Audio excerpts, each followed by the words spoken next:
welcome to the Rob Burgess Show. I'm, of course, your host, Rob Burgess. On this, our 202nd episode, our returning guest is Edward J. Watts. You first heard Edward J. Watts on episode 129. Edward J. Watts holds the Alkiviadis Vassiliadis Endowed Chair and is professor of history at the University of California, San Diego, and lives in Carlsbad, California. He is the author and editor of several prize-winning books, including The Final Pagan Generation and Mortal Republic, How Rome Fell Into Tyranny.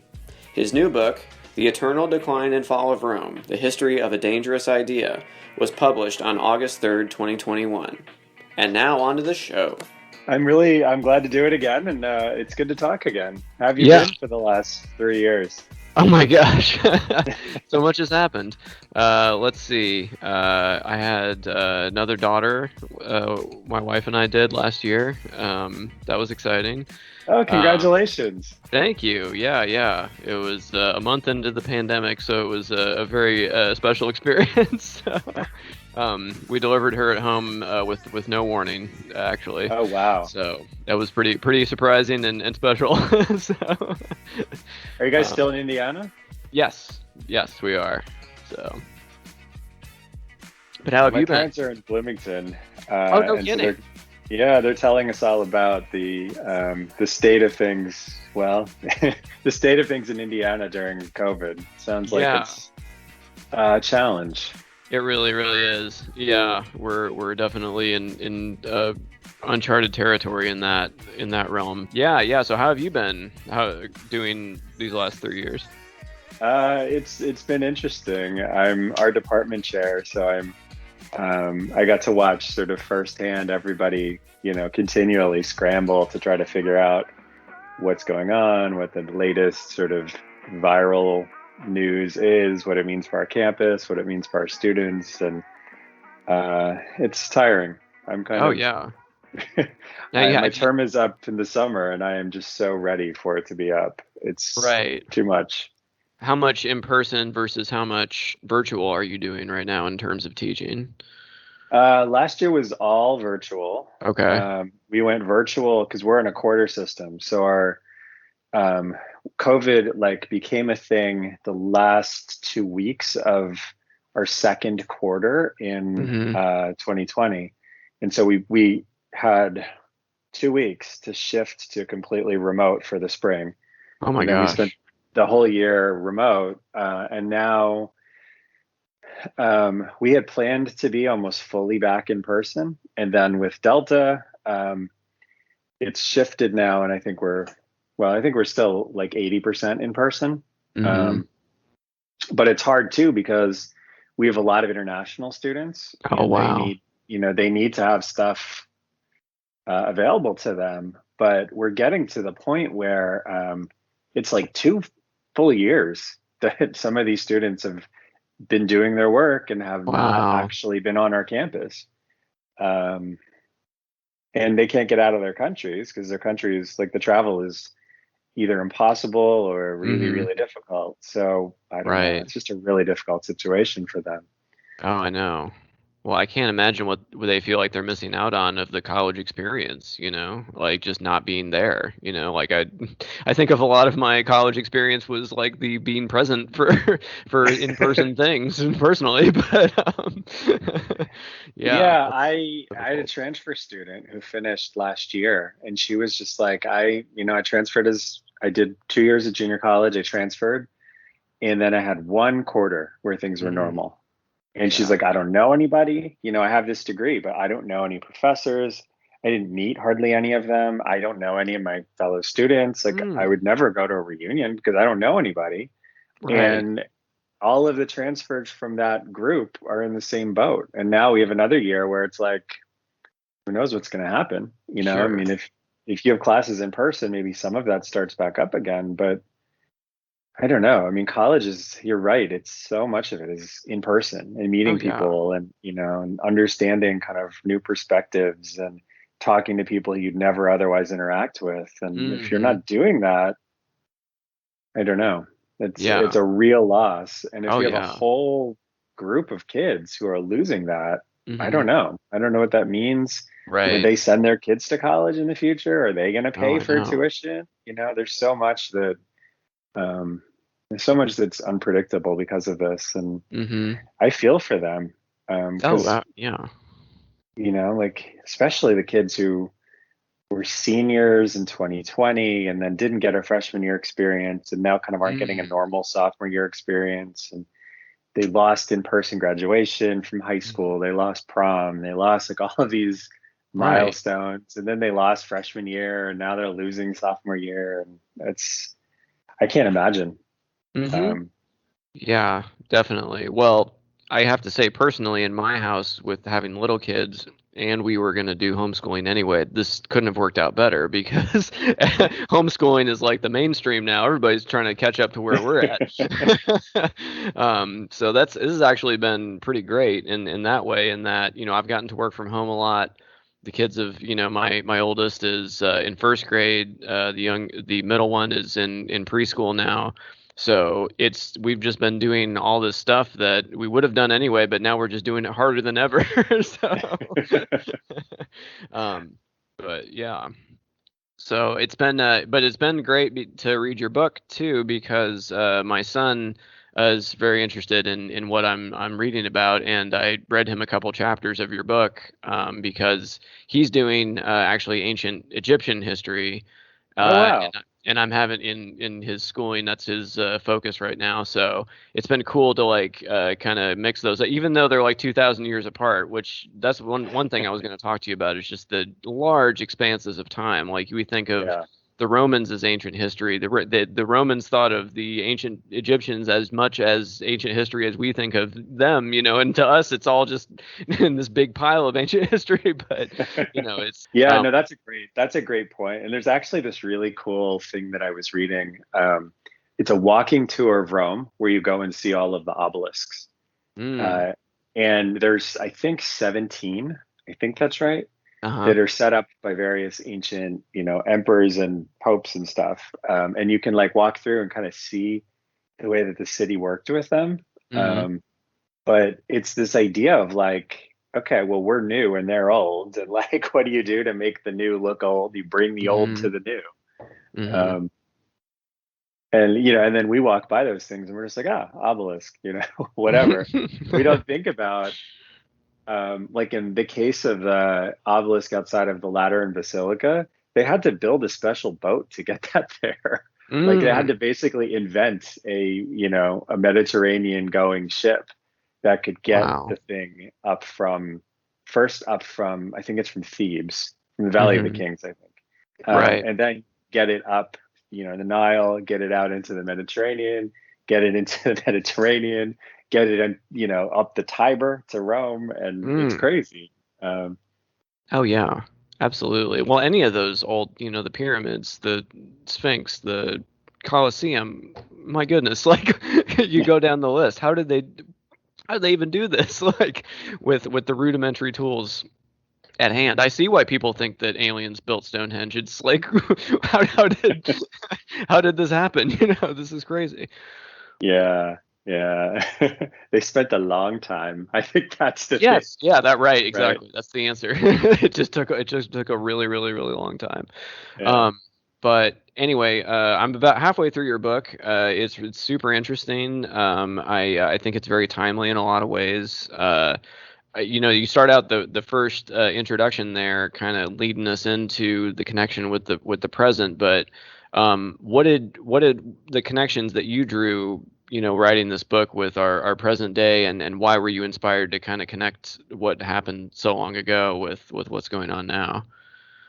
Yeah, I think there's a couple things that were driving that. The first is, as a Roman historian, the thing that you always confront is this question of the decline and fall of Rome, because it's one thing, the probably the one thing that everybody in the world knows about the Roman Empire. They know that the Roman Empire Mm-hmm. fell, and so every time you're teaching Roman history, that's what your students come in with. Like you can guarantee that they come in with that knowledge. But when you think about that in a contemporary context, and in our contemporary world, we have this ongoing narrative of we're in decline, we're in decline, we're in decline. And in the United States, that narrative, I mean, you can actually see that in like the discussions of like John Adams in, 1800, talking about what's going on with Aaron Burr and what's going on with the political dynamics in the United States. And so the narrative of decline is something that's always attached to Rome in the modern conception of Rome. And it's also something that we are fixated on in the United States as well. And what interested me was in working across all kinds of different periods of Roman history and in later interactions with Roman history, I just started noticing that this story is there all the time also. I mean, we're fixated on this in the United States, but Romans were fixated on it as well. And I think what's interesting about this is with the perspective of, that knowing the end of Rome's story, we can see that some of the times that Romans are fixated on decline, you look at this as a historian and wonder what they're even talking about. When this is discussed in the 2nd century BC, Rome is a rising military power. It's in the process of conquering the Mediterranean. The material well-being and the economy is growing, the population is growing.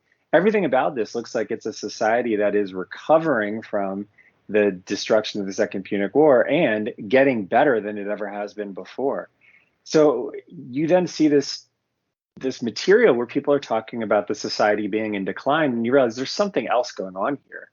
It's not actually people are tangibly measuring the condition of society and saying that it's deteriorating in these ways. It's that people aren't comfortable about something.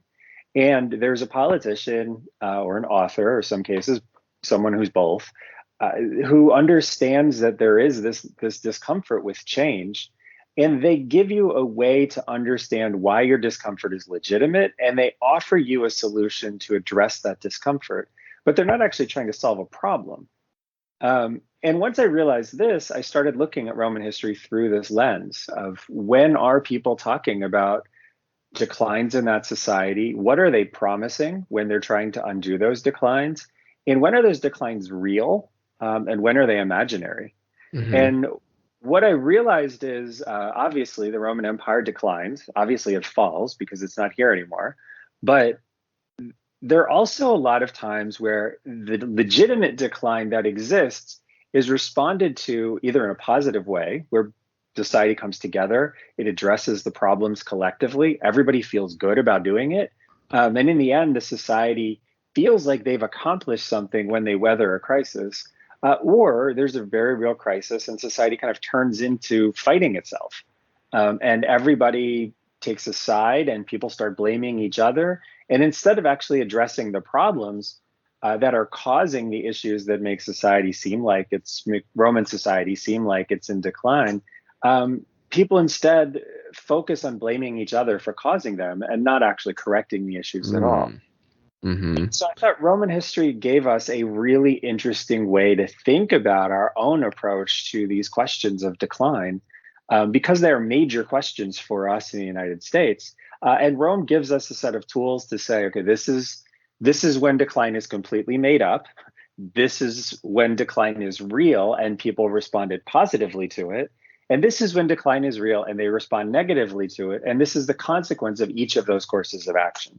And so I think it gives us kind of a tool to think about how we talk about change in our society and also how we evaluate whether the choices we're making are good ones or bad ones and whether the consequences will be good or bad in the long run. Yeah. No, that's a lot of great points there. I definitely want to touch on a lot of that. But my question to you is going to be, the slogan is "Make America Great Again," and a lot of your politicians you mentioned in this book are trying to make Rome great again. But when was Rome, quote unquote, great? When was it? When are they trying to get back to? What's the date here? When can we pinpoint an era when everything was ideal for the Romans, that they're like, yes, this is what we want to do? Yeah, I mean, they do have those moments, but generally I forget what this Woody Allen movie was, but they're in, it's this author, this like failing author in a failing marriage who wants to go back to Paris in the 1920s and somehow stumbles into like a time vortex and goes back to the 1920s. Paris at Midnight. Yeah. Paris at midnight. So then he goes back to the 20s and he hangs out with these people in the 20s who also Mhm. discovered the time vortex, who want to go back to the Yes. 1880s. And I think Right. that's the mentality in Rome, right? It was always good. It was always better in the past. And if the material conditions right now are better than they were, whatever, 40 years ago, then you say, well, okay, yeah, we're better, we're richer now, but morality was better 40 years ago. Mm. Um, or, if you're a Christian and you're living through a moment of really difficult military conditions in, say, the Middle Ages, you'll look back and say, well, in the age of Constantine, we were both good Romans and good Christians, and we need to go back to what we were doing then because the empire was strong and we were also pious. And so we've materially fallen away from that because spiritually we've fallen away from that. Mm. Um, and then occasionally you have Romans say, yeah, it's pretty good right now, but only occasionally. Um, Mhm. and then there are a couple moments where you have Romans say, hey, we're making progress and Rome will be better than it has ever been before. But they get continual pushback from people saying, you are changing things and that's Mhm. making things worse. And what do you mean there's progress? There's no such thing as progress. We got to where we were because we did things in a certain way. And when you change that, we're going to go into a bad place. And that's not progress. And Mhm. so it's a very interesting thing because most of the time the conversation is pretty standard. It's Paris at midnight. You're always going back to somewhere just over the horizon that you don't remember because you're too Yeah. young. Right. Right. Exactly. And everything was perfect and ideal. And we always romanticize times in our own pasts when we were going through them. We still had problems. Things weren't Yeah, exactly. Even in my own life, I'm like, gosh, I wish I could go back to the '90s. But it's like I still had problems in the '90s. Like just because 9/11 hadn't happened yet doesn't mean everything was perfect. like we still had yeah. issues and stuff. But yeah, no, that's definitely a theme that comes up again and again, and it does seem to be a tool that politicians that you describe use to advance their own careers. And it's got to be interesting from your perspective, having the kind of remove of several thousand years to kind of see what the outcomes were and what the motivations were. But everyone who's writing or making coins, at this time, and having scribes write things about them, and have the histories written, it's all for a purpose, right? It's all for a reason, and it has a perspective. And they're trying to cast things in a certain light, and they're trying to do that for a very specific reason that's obviously advantageous for them. So it's got to be interesting as you're doing this research for this material to go back and be like, huh, you're saying this, because that's one thing I had to explain to my son when I was reading the chapters in your book. It's like, this historian is saying this now because of this reason. Like, he's not saying it as an impartial judge. Like, somebody's paying him to write this, and they're like, you better say this right now, and then say it in this way so that people think this thing. Yeah, I think that's the thing that we always have to keep in mind. People are saying these things because it advantages them a lot of the time. Hmm. Um, some of the time, though, they're saying these things because they genuinely believe them to be true, Okay, yeah, and that's fair. and they don't care whether it actually advantages them or not. They genuinely believe that what's going on is wrong, Hmm. and they don't actually expect to get any benefit from saying what they're saying. Mm. And so there is a guy named Maximus Confessor who shows up in the book in the 7th century chapter. And what's interesting about him is he knows what he's saying is going to get him punished. Um, he knows what he's saying is not going to have any great benefit to him personally, and he ends up like losing his tongue, and he ends up getting arrested, and he ends Mm. up exiled, and he, I think, didn't anticipate precisely that would happen. But I don't think he's saying this because he's saying it because he believes that the doctrinal position taken by the emperors Hmm. is wrong. And he feels that it's wrong. In his heart, he feels it's wrong. He feels that there's a negative consequence for the empire when the emperor takes a theological position and uses the force of the state to push it down people's throats. And that position is not in keeping with what God actually wants. And Hmm. Maximus comfortable saying these things, not because he wants to be Bishop of Constantinople or he wants to build a political career or he even really wants to build a following, but he actually genuinely believes that what he's saying is right and it matters. And if there are consequences to that, then there are consequences to that. And I think there are people in Roman history who show up like that. Another one I think is Gaius Gracchus, who's a politician in the 120s BC. So, in every way different from the Christian theologian Maximus. But what Gaius Gracchus understood was his brother had been a political figure and a kind of rabble rouser who was murdered in the streets. And Gaius, I think, knew that if he undertook a political career, he would have basically the same outcome. He would get killed. But he saw really significant problems in how Roman society was working. He was really uncomfortable with the economic dynamics in that society. And he also felt that the relationship that Rome had with other peoples in Italy who were not citizens of Rome, but had lots of citizens from their individual cities working in Rome, basically illegally, there needs to be some way to address that problem as well. And so Gaius Gracchus jumps into this knowing full well that probably even having any kind of political activity at all is going to be suspicious for the people who killed his brother, and also probably suspecting that he was going to be killed if he did this. And he does it anyway, because he thinks that what he's doing is right and it's necessary. And if he doesn't do it, it's not going to get done. And so occasionally you have people like that who are coming into public life and criticizing dynamics in the world around them, not because they get anything out of it. I mean, they probably understand that there's going to be negative consequences when they do this kind of thing. But they think that there's a bigger contribution they can make by stepping up and saying, our society's not going in the right direction. And there are things that need to happen that can correct that course, but they're not popular, and you're going to be upset with me if you're in power and you hear me say these things. But it's necessary to say it. Yeah, definitely. And I think the consequences for any actions back in this time are so immediate that nowadays presidents don't lead their troops into battle at the front horse of the cavalry or whatever. But back in the day, you had to walk it like you talk it, and you had to be out in front of any action you were going to take. And that might mean you might end up the footstool or whatever of some other emperor if things don't go your way. It might not be so great on the other end of it, and the consequences were very immediate. So yeah, it's not like you can say these things from a safe remove or kind of sit back in the cut and say these things. You kind of have to be up in front, and or else no one's going to follow you, right? I mean, with a lot of these leaders, it's like you have to be out in front of these things or no one's going to take you seriously. So yeah, and I think in a lot of those cases, the emperor is making the decision to go out in front of these, to go and lead an army on campaign.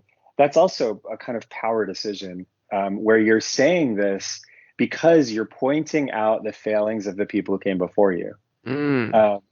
So, I think the example that comes out most clearly from what you just mentioned is the Emperor Valerian, the one who actually is made into a footstool. Yes. That was a very memorable anecdote. I couldn't get that out of my head after I read that. And Valerian comes in the middle of what historians call the 3rd century crisis. And it's actually the moment when Valerian is involved is a really serious crisis in Roman history. I mean, some of the 3rd century crisis is worse than other parts of it, but this moment when Valerian is emperor, it's a really, really serious time. And Valerian decides that the way that he has to advertise his restoration of Rome is to be basically a hardcore kind of old school military figure who, like an old general in the Roman Republic or an old emperor like the Emperor Trajan, is going to lead the army into battle, because this is how you're going to inspire the army to fight harder, and you're going to have better leadership. And it's a totally hubristic way of thinking about things.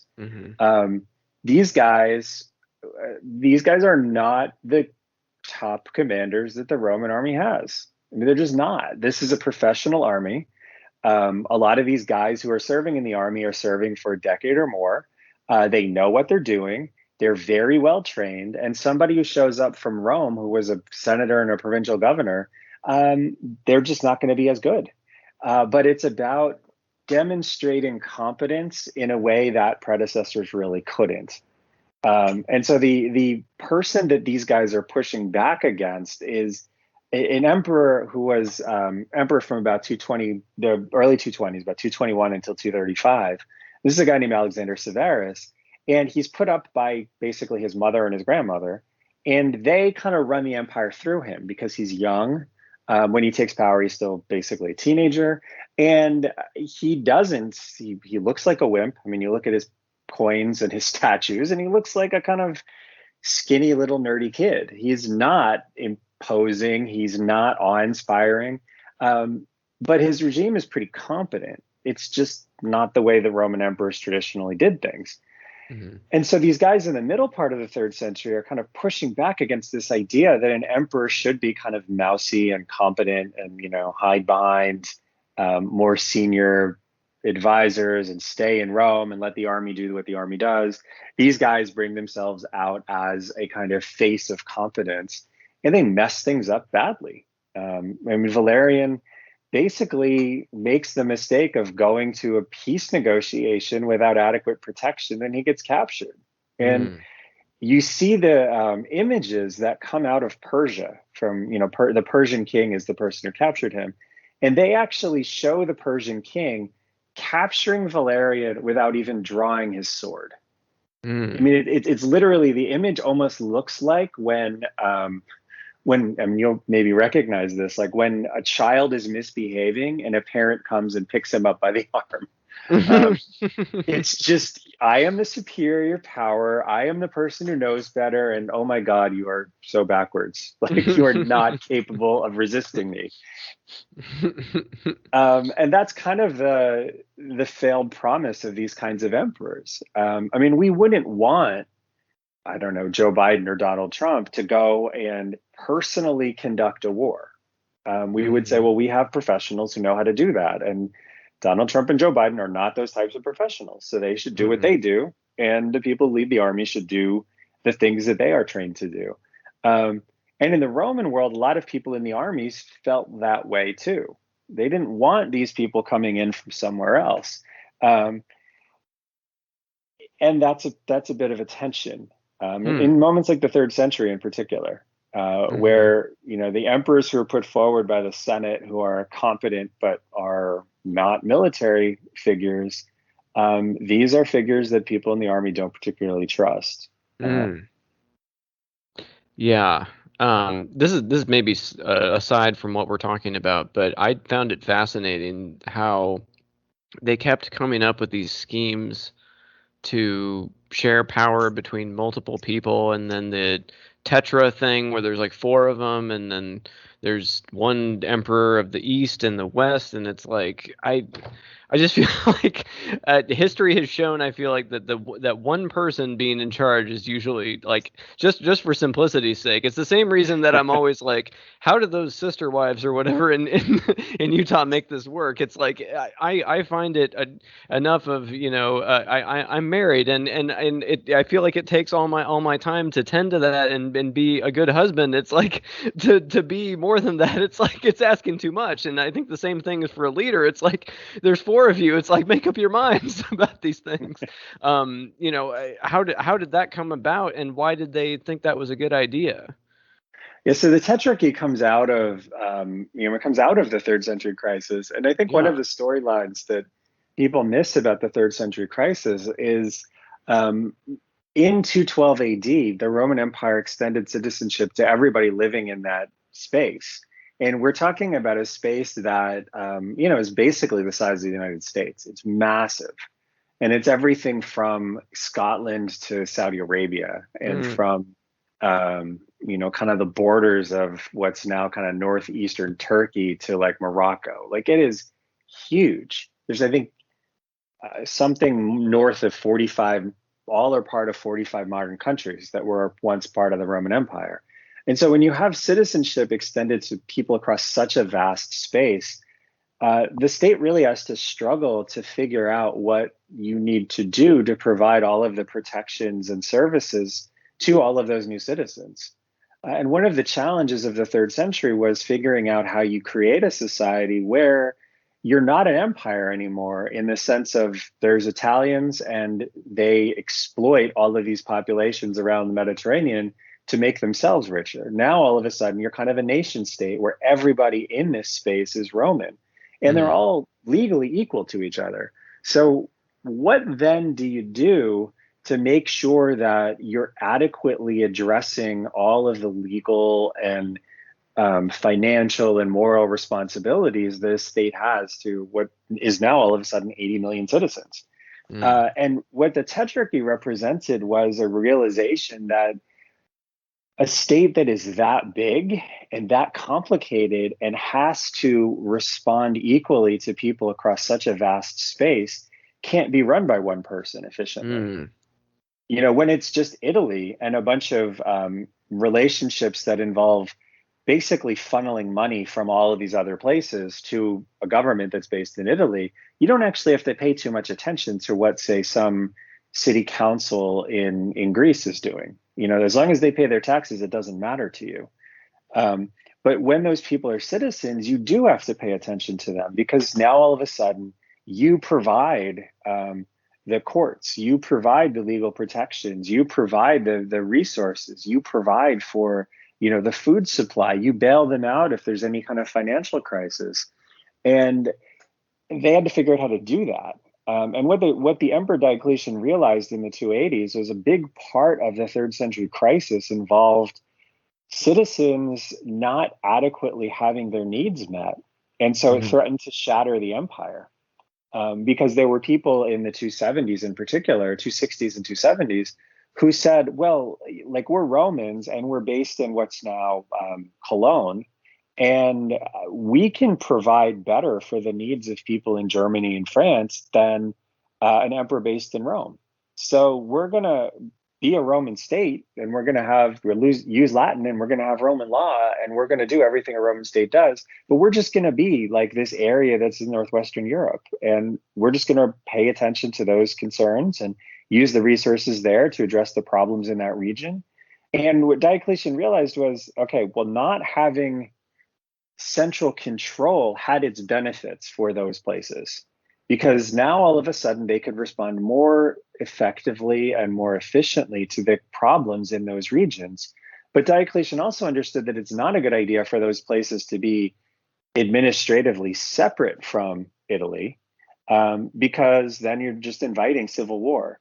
So he created a structure, and the Tetrarchy is the structure, where you have these kind of regional centers of government with a person who belongs to the imperial political structure, who is present and can respond efficiently to the problems in those areas, but also is part of a collaborative group of four emperors who are all emperors working together in a unified Roman state, but they all kind of have a different portfolio. They all have a different part of the empire they're paying attention to. And so it's a way to get the best of both worlds, you know, the regionally directed responsiveness that you had in the 260s when you had these regional Roman empires, but then also the power of a administratively centralized state that could, if needed, direct resources from, say, Northern Europe to the Middle East if you really needed to do that. And so the Tetrarchy is this kind of effort to say, we have an obligation to all of our citizens, but we also have this massive power, and we need to figure out how we can assemble all of the resources to make Rome as powerful as possible when that's needed, but also kind of decentralize things to such a degree that nobody's getting lost because they're just simply too far from a center of power. Yeah, no, I mean, when you put it like that, that makes sense. But that kind of leads to my next question, in that, is a empire that big manageable? I mean, you mentioned that, you know, this is a rhetorical device that gets used over and over again about the decline and fall of Rome, but there are times in which, you know, that Rome is in decline, and can it help it be in decline if it's expanding that much and covering that much territory? Is that kind of thing sustainable? Isn't that kind of inevitable at a certain point? Yeah, um, I think that expansion is different from maintenance. And Yes. the core of the Roman Empire, and if we're thinking about the core of the Roman Empire, I think we could talk about this area from basically the conquest of Britain in the 50s Hmm. to more or less the 410s when Britain is abandoned. You have pieces that are added and subtracted to the empire during that time, but there is a kind of imperial core that stretches again from like Scotland to Saudi Arabia, and that core is intact for the better part of 350 years. Mm. And and there are parts of the Roman world. We talked about Egypt earlier. Egypt is Roman for almost 700 years. The city of Ephesus is Roman for almost 1500 years. Mm. Um, you have these regions in the Roman state that are there for really, really long time. And incredibly long. I mean, longer than we can even conceive of as Americans in a country that's not even 250 years old. Hmm. And so I think we have to acknowledge that there's a couple of things going on across this vast span of Roman history. One of those things is, well, maybe there's three things. One is expansion. And at moments when the empire expands, there is a real, real challenge in how you integrate things that are coming back or coming into Roman control into a state that has established procedures and has a kind of established way of directing resources that is more or less working. And so when you bring all of these new places or peoples or resources online, you as a state have to figure out how to spread that equally across your population, or you're going to have social unrest. Mm. Um, Rome generally did not do a wonderful job of that. When it expanded quickly, and there are moments we can think about, like the period in the second and first century BC. It expanded very quickly. It did not manage the effects of all of the wealth coming into that society very well, and it caused a lot of social upheaval that led to the fall of the Republic. Mm. There's another really vast expansion that happens after the empire's divide under the Emperor Justinian. There's an expansion to the west. They didn't handle that particularly well either. And then there's another vast expansion that occurs in the 10th and 11th centuries under the Macedonian dynasty, when what is the Eastern Roman Empire, known to a lot of people as the Byzantine Empire, expands really dramatically to its north and to its east. And again, that causes a kind of imbalance where certain people benefit disproportionately because they've been involved in that. And the empire really struggles in those moments. But where Rome succeeds, I think, better than nearly every society that we can look at is once it gets those problems out of its system, the Roman state does a really good job of stabilizing and then creating systems where the core of the empire functions really well together, and it stays functional for a long period of time. So that peak moment between, and we could even push it back, and if we exclude Britain, we have a period from basically the beginning of the reign of Augustus through more or less like the 420s. So we have almost 450 years where Rome maintains control of a core set of territories, and it does a very good job of not only integrating those territories, but creating an administrative structure so it can govern them effectively. And that's a success that I think we also have to be aware of. This is a state that struggles at times, but also is tremendously successful at doing things that a lot of other states failed to do. I mean, it's a very rare empire that can transform itself into a nation state, that can Mm. get all these people who start as a subject population and make them not even kind of involved, but a core part of what that society is. And I think Mm. the best way to show that is the Roman Empire, or the Roman state starts, in a city in central Italy with people who are pagans and speak Latin. And it ends in the city of Constantinople in what's now Turkey with a population that speaks Greek and is Christian.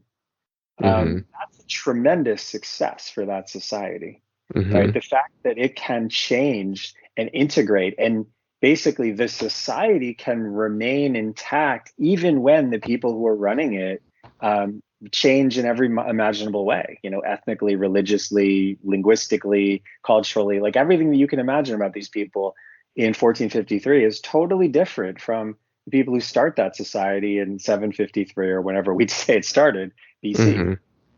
Right.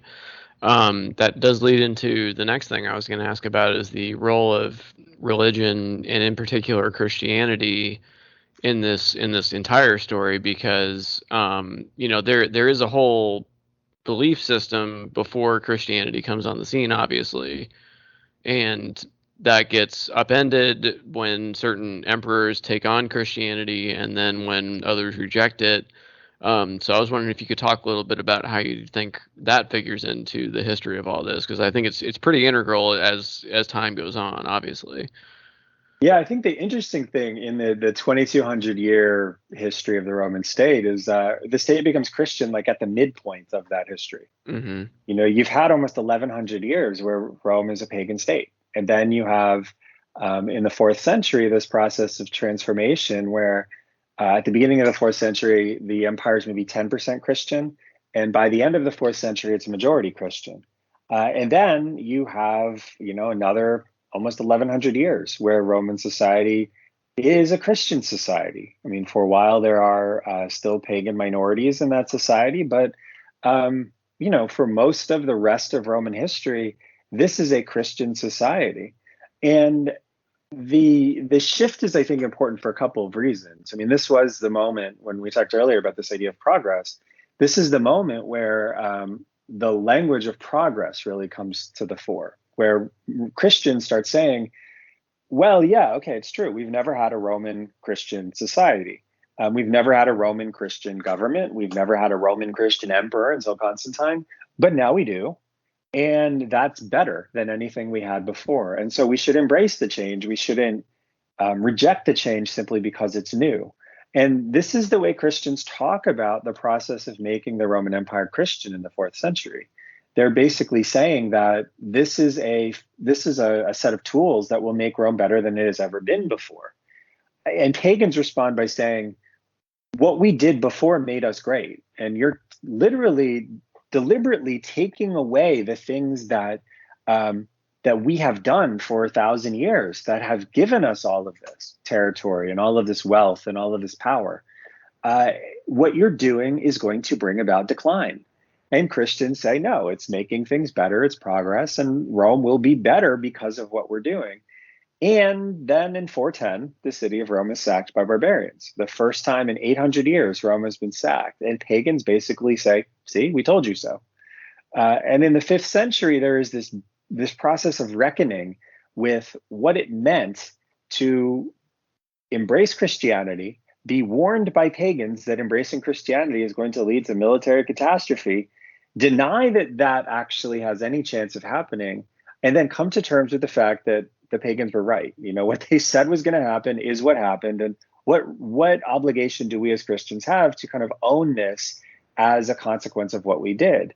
And the response that Christians have is quite interesting. In the East, they just ignore it because the eastern half of the empire wasn't sacked in 410. It's actually strong. It's powerful. And this is a kind of abstract thing for them because they have their capital in Constantinople. The East divided from the West.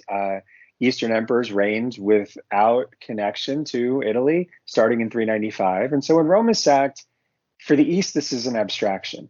They know about it. I mean, we hear about St. Jerome in Bethlehem kind of breaking out like in ugly crying because he can't believe that this actually happened. So they knew about it in the East, but it doesn't affect them in the same way that it affects someone like Augustine, who's in the West and writes the City of God to try to explain what, as a Christian, you should do in response to this. And Augustine's answer is quite interesting. He said, look, the empire is great if it helps you be a better Christian. But the whole point of things is to be a better Christian, not to be a better Roman. And so be a better Christian. Don't worry about being Roman.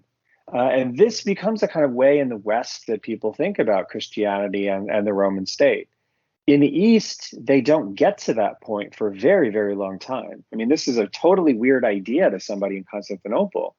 in the 5th century. I mean, a contemporary of Augustine who lives in Constantinople or Alexandria or Antioch, they aren't struggling with this. And so for them, the idea of Christian progress is something that just keeps rolling on. But in the West, the idea of Christian progress grinds to a halt in the 5th century, and people start saying, well, Christian progress is different than Roman progress. But in the East, the two things are still united and remain united through, at least the 6th century, and I think you could probably argue still through the 7th century. We're still into the 7th century. Right. But what do you think we can learn from this entire story of decline for our own age? How do we stop it? Because it seems like, you describe, we're going back a little further than we were talking about in the 300s or whatever, going back to the time of, Brutus and Julius Caesar, and we're talking about, the violence in political life. Once you like you say in the book, once you enter into that, it's hard to stop. And I couldn't help think of the January 6th when I was thinking of political violence and how do we, how do you put that genie back in the bottle? How do you arrest that decline? How do you reverse course, I guess? Because you're right. I think once political violence is seen as an option, that does seem to speed things up. And on a side note, I do think that saying things are in decline actually makes things worse. Like, I think I don't think you have to be a blind, an optimist in every way, and I do think it's good to keep a cynical eye on things. But it's like if you just always say things are terrible, that does seem to be a self-fulfilling prophecy in a certain way. But what's your feelings? Yeah, I think both of those things are true. I think that one of the things that you see when Rome does this well is stuff like what Marcus Aurelius does, where in the 170s, it's a terrible time to be alive. Empire's hit with smallpox, probably 10% of the population dies, probably, much bigger portion of the population is afflicted by this. Social structures collapse, cities are abandoned, they can't run their affairs anymore because all of the civic leaders are dead. They can't actually even campaign with the armies for a year because so many people are sick. And what Marcus does at that point is he brings together the people who are left, who have capacity and have leadership roles. And he says, in essence, we have real problems. I'm not going to ask you to do things that you can't do. And I'm not going to blame you for things that you do wrong. What we have to do is figure out what you can do well, figure out how those capacities can be mobilized to make society better. And then we'll work together and we'll praise each other when we do something right. And that's a way to acknowledge that something is not going in the right direction, but also get people together with solving it in a very collaborative fashion so that society gets stronger and the crisis doesn't break society down. It instead builds society up. And so I think that that's one of the ways where you can talk about things being in decline, but make it a kind of positive conversation where you say, like, in essence, bridges are falling down and infrastructure is deteriorating, and a healthy society comes together and fixes those things. So what are we arguing about? Look, let's all just come together and figure out how we fix our roads and we fix our infrastructure and we fix our trains and we fix our bridges and we fix our ports and all of the things that we know aren't working very well. We have ways to fix them. And instead of blaming each other for letting them fall into disrepair, we just come together and we figure out what we can each do to contribute to their restoration. And that's a story that Rome tells, and I think it tells it very effectively. But I think the story of political violence is something that absolutely is exacerbated by this perception that society is in decline. And I think those things do reinforce each other. If you're speaking all the time about a loss of rights or a loss of privileges or a loss of opportunities or a loss of standing or a loss of wealth, that begins to become a situation where people feel like their country is not working anymore. And when you don't feel like your country is working, the basic promises that your country has made to ensure your prosperity or even ensure your life those start to seem hollow. They start to seem like things that are promises that cannot be fulfilled. And then people become desperate. And once violence enters into that conversation, it not only enhances the fact or the feeling that your country is kind of slipping away, but it also becomes a way to fight against it. And so you feel empowered in a fashion that is totally temporary and does much more damage, but it feels like you're making a contribution to at least protecting yourself in a condition where the society isn't functionally able to do that anymore. And this is, I think, what the last stages of the Roman Republic show. A lot of the leaders who are resorting to violence in that last phase are people like Julius Caesar, who feel like they will not have their rights protected by any legal structure that anyone will observe. There are laws. Those laws are on the books, but those laws exist only when people are willing to let those laws exist. And Caesar, for example, didn't trust that people would observe those laws.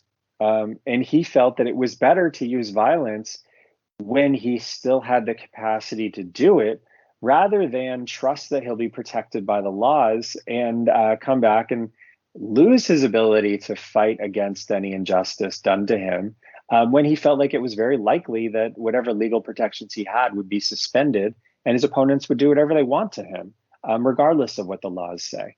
And so I think that we're not there in the United States. I don't think we're even close to there in the United States. But that's kind of where Rome ended up.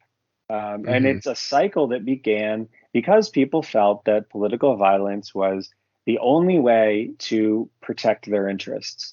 And none of them felt like it was something you needed to do all the time. They always felt like it was something that, it's an emergency moment. And it's the last moment that we can save our republic, or the last moment that we can save our freedoms. And, we would never resort to this on a regular basis, but you do it again and again as a society, and it becomes a normal thing. And that's, a process that started 100 years before Caesar. But by the time you get to Caesar, the use of violence had become such a normal part of the way that politicians resolved serious disputes that Caesar, frankly, didn't trust that there was any other way that a dispute with his opponents would ultimately be resolved. And so he struck before somebody struck him.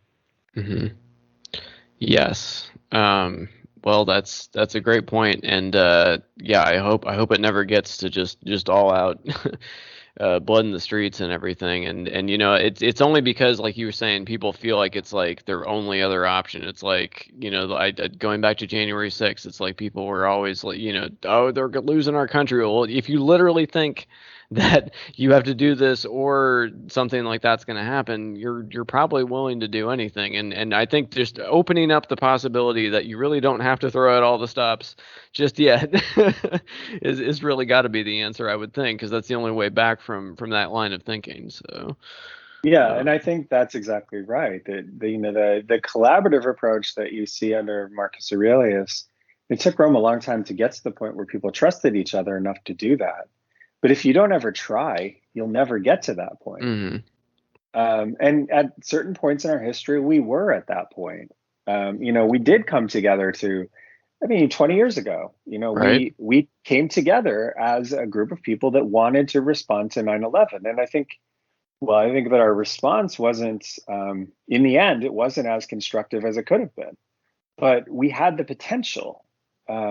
And so we still have the potential as a country to come together and do things collaboratively that acknowledges everybody's role that they can play in our society, and rewards them for doing what they do well. And that's what a functional society does. And we still, I think, have the capacity to do that, but we have to realize it's important to do that. It's important to try. And I think that we have, in recent years, moved away from recognizing how important it is to try to do things collaboratively, to try to do things collectively as a society that gives everybody a role in feeling good about the outcome that they helped generate. And we're just not doing a very good job of that right now. Yeah, that's for sure. But I really appreciate you taking all this time this evening. I really enjoy your book, just like I did the last one, and I'm gonna definitely finish it out here in the next few days. But my last question before we go, always, what music have you been listening to lately? Okay, so I have gotten into kind of late '90s stuff that I didn't hear at the time. There So you the go. song that my daughter and I are listening to in the car to school every day is a song called "Decepticon" by Le Tigre. Yes. Um, yeah. Yeah, definitely. I Yeah. know that one. So that's what we're listening to, and we love it. I love that song. Yeah, very catchy. Well, you can't do better than the '90s. That's where it's at. So, not gonna get any argument from you there. But yeah, hopefully it's not 3 years again before I talk to you. This was fun as Yeah, well, always. anytime. So Just let me cool. know, and it'd be fun to catch up. Will do, man. Well, have a good night and have a good week at school here. So, You too. thank you. All right, have a good night. Bye bye. Take care. Bye.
Join the Rob Burgess Show mailing list. Go to tinyletter.com/The Rob Burgess Show and type in your email address. Then respond to the automatic message. Also, please make sure to comment, follow, like, subscribe, share, rate, and review everywhere the podcast is available, including iTunes, YouTube, SoundCloud, Stitcher, Google Play Music, Twitter, Internet Archive, TuneIn, RSS, and now Spotify. The official website for the podcast is www.therobburgessshow.com. You can find out more about me by visiting my website, www.thisburgess.com. If you have something to say, record a voice memo on your smartphone and send it to therobburgesshow@gmail.com. Include voice memo in the subject line of the email. Also, if you want to call or text the show for any reason, the number is 317-674-3547. Until next time.